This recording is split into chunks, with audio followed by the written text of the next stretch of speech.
This is with regard to the question that our brother had asked earlier regarding the image and form of God, image and form of Allah, and where is Allah exactly. So, Brother Yusuf, you had answered the earlier part of the question, what is the image and form of Allah? But you had not answered the second part of the question, which was, where is Allah? So the sisters would like to have that clarified. The brother is here, we'll clarify it with him. Is the sister right? You wanted a clarification on that? Yes. Bismillah, alhamdulillah, wa salatu wassalamu rasulullah. This question, you say, where is Allah? I want to caution the Muslims on this subject for a reason. Because there is a small group of brothers scattered around the world and sisters who seem to think that if this question is asked and you don't get the right answer back, that quickly you can declare certain Muslims to be disbelievers. Okay, so I want to, before I give the answer, before I even talk about it, I want to say, please let's don't do that. Because this is not the idea. We're not here to give a dipstick check to see how is your belief. I'm going to run a rod down there and say, oh, you're about a quart low. I don't want to do that.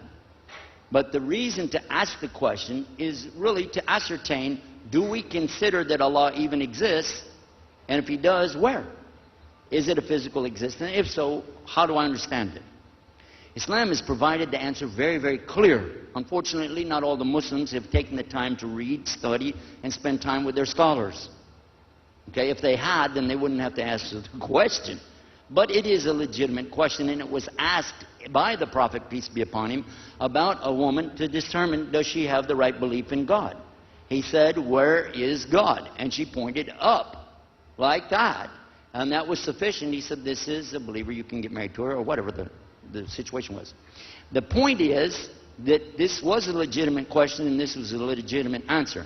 But now, I found from some other Muslims, so-called anyway, they're called the Nation of Islam, they asked me, after one of our programs, they said, well, if you said Allah is up, and you held your finger like this, okay, 12 hours later, the earth will rotate, so you'll be pointing the other way.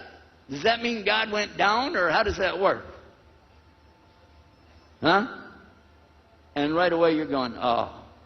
I don't think, and I'm talking about from the Hindus, the Christians, Muslims, everybody, I don't think anybody really considers that a legitimate question. That's kind of stupid. Because what you're saying is God is up above the heavens, wherever that is. God is not here, up there. So let us look to the Quran and see if we get some resolution for this. And Allah tells us in the Quran that He doesn't compare to anything in the creation. So if He was in it, then He would be compared to it. Therefore, conclusion is, it's not the creation. And He tells us, Laysa kamithlihi shay'in. That means He's not like His creation. He's not like it. Isn't anything like Him. And He says, وَلَمْ يَكُلُهُ كُفُوًا أَحَدٍ. There isn't anything like Him. He is unique. And He uses the word ahad from the same derivative of the root, wahad, or one, meaning uniquely one that no two is going to come after it. So Allah is so unique that even though He tells us He has a face, He tells us He has hands, He talks about Himself, but we don't say it's going to be like my hand. Does He have knuckles? Does He have a fingerprint? What is that? What do you... Is it got a face? He got eyebrows? Yeah. Why do you want to do that? We want to play. Okay? This is not something to play with. You're talking about your Creator. If He says something in His book, okay, accept that. And if you don't understand it, go to your scholars and ask them. But please don't use this word, this phrase, where's God, in the hopes of making somebody out to not be Muslim anymore. Because they could say, and it happens all the time, people say God is everywhere. Now, when a Hindu says that, they mean one thing. But when a Muslim says it, they might mean something else. Because if a person, for instance, the indigenous religion in the United States, American Indians, they had a belief, a lot of them, that God was in the creation. But some of them didn't. Some said He was out of it. But for those who said He's in it, they said He's everywhere, permeating His universe. There is nowhere except that God is there. He is in everything. That is pantheism. This means that God is literally everywhere. But when a Muslim says it, they may not mean that. What they may mean is clearly that His hearing is everywhere. His sight is everywhere. His knowledge is everywhere. And His mercy is everywhere. His love, al-wadud, is everywhere. His forgiveness is everywhere. But we don't put God like a physical being in His creation. I think that's the best way to distinguish it. There isn't anything that's going to happen in His universe that He's not going to be aware of or that He doesn't know. But at the same time, we're not saying He's in it. Let me share with you this little thing in closing on this subject. Someone could come to you with an age-old question that dates back to the times of the Romans and Greeks and their philosophies. They used to ask the question, do you believe in God? Now, these are atheists asking believers. The believer says, yes, I do. Well, can God do anything? Yeah. Anything? Yeah. Is there anything God can't do? No. Okay. Can He die? Gotcha. Because if you say yes, oh man, your God died. Sorry. And they'll play with you. Can He lie? Well, no. I thought you said He could do anything. Can He cheat? No. I thought you said He could do anything. Now, when they get you on shaky ground, they come with the one that they want to pull on you, which says, now let me ask you, you said your God can do anything. Forget all the other stuff. Just one question. Can He make a rock? Sure. He can make a rock. Can He make a big rock? Sure. Can He make a really big rock? Yeah. Can He make a rock so big that nothing can move it? Sure. Even He can't move it? Uh-oh. Let me get back. Let me ask the sheikh. What will you say? Because the concept that you're talking about and the concept that the atheist is talking about, he's just playing with you. He doesn't care.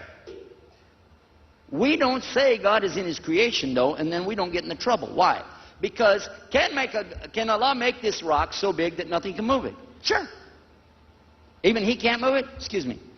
You were referring to the creation. The rock is creation. So I answered you based on that. Allah can make a rock so big that nothing in the creation can ever move it, but Allah is not in the creation. And He doesn't move things like that. He told us in the Bible, and He told us in the Quran the same thing. Whenever He wants anything done, He says what? Kun fayakun.